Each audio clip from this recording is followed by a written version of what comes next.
नमस्कार साथियों, मैं हूं सुशील और स्वागत कर रहा हूं आप सभी को सुशील संवाद में।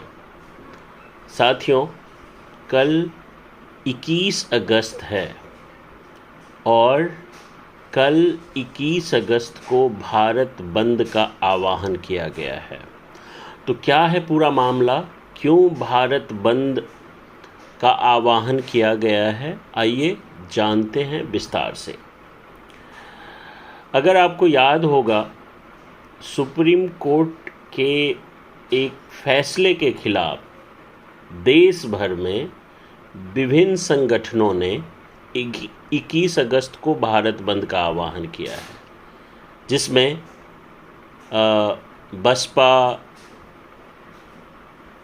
भीम आर्मी और भी बहुत सारे संगठन इस भारत बंद में एक साथ मिलकर के सुप्रीम कोर्ट के उस फैसले का विरोध करने का एक प्रदर्शन कर रहे हैं, जिसमें सुप्रीम कोर्ट ने एक ऐसा फैसला किया था जिससे जितने भी एससी, एसटी, ओबीसी जाति के लोग हैं उन लोगों में खासा आक्रोश है।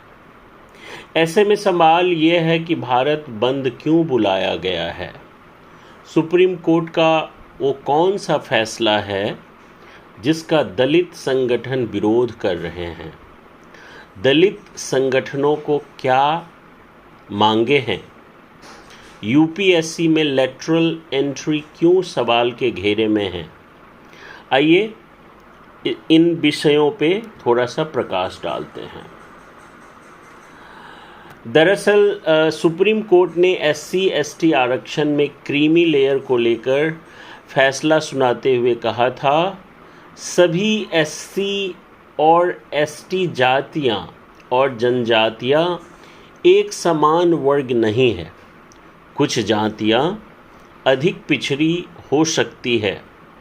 उदाहरण के लिए सीवर की सफाई और बुनकर का काम करने वाले, ये दोनों जातियां एससी में आती हैं, लेकिन इन जाति के लोग बाकियों से अधिक पिछड़े रहते हैं।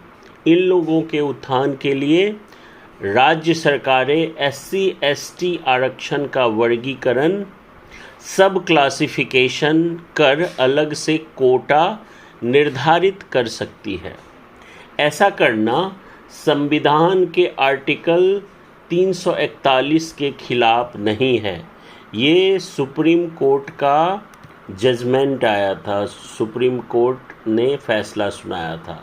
सुप्रीम कोर्ट ने कोटा में कोटा निर्धारित करने के फैसले के साथ ही राज्यों को जरूरी हिदायत भी दी।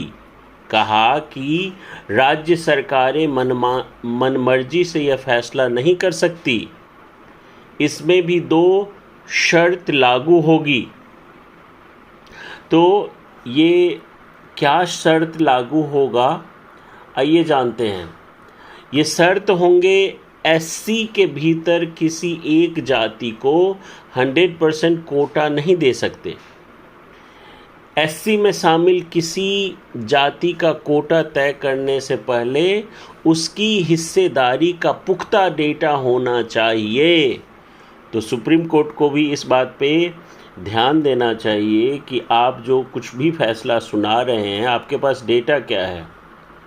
कब से कुछ जो राजनीतिक पार्टी है वो कब से मांग कर रही है कि आप जनगणना कराइए, जातिगत जनगणना कराइए, लेकिन वो हो नहीं रहा है। तो किस तथ्य पर, किस डेटा पर आप ये फैसला सुना रहे हैं। बता दें कि सुप्रीम कोर्ट ने यह फैसला उन याचिकाओं पर सुनवाई करते हुए सुनाया था जिसमें कहा गया था कि एससी और एसटी के आरक्षण का फायदा उनमें शामिल कुछ ही जातियों को मिला है। इससे कई जातियां पीछे रह गई है। उन्हें मुख्य धारा में लाने के लिए कोटा में कोटा होना चाहिए। इस दलील के आड़े 204 का फैसला आ रहा था, जिसमें कहा गया था कि अनुसूचित जातियों का वर्गीकरण कर सकते हैं। तो देश भर के दलित संगठनों ने 21 अगस्त को भारत बंद का ऐलान किया है। इनको Bahujan Samaj party, supremo, Bhim army chief Chandrashekhar आज़ाद,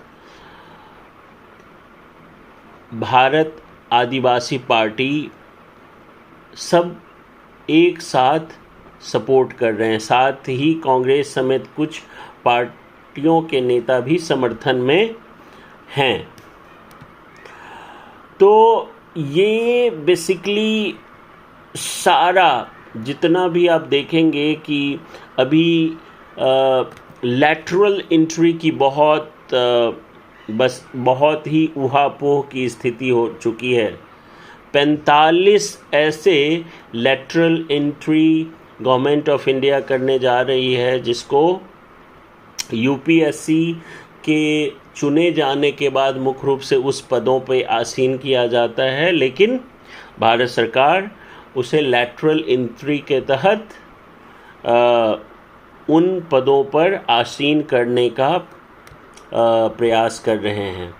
तो ये दरअसल जो कल भारत बंद है 21 अगस्त को, इसका मेन वजह वही है कि जो SC ST का आरक्षण है उसमें कोटा विद इन कोटा की बात सुप्रीम कोर्ट ने करी थी, जो कि सभी SC ST OBC के नागरिकों के मौलिक अधिकार पे आघात है। ये बहुत से नेता का कहना है और उसी के खिलाफ सब लोग सड़क पे उतर करके अपना विरोध प्रदर्शन कर रहे हैं।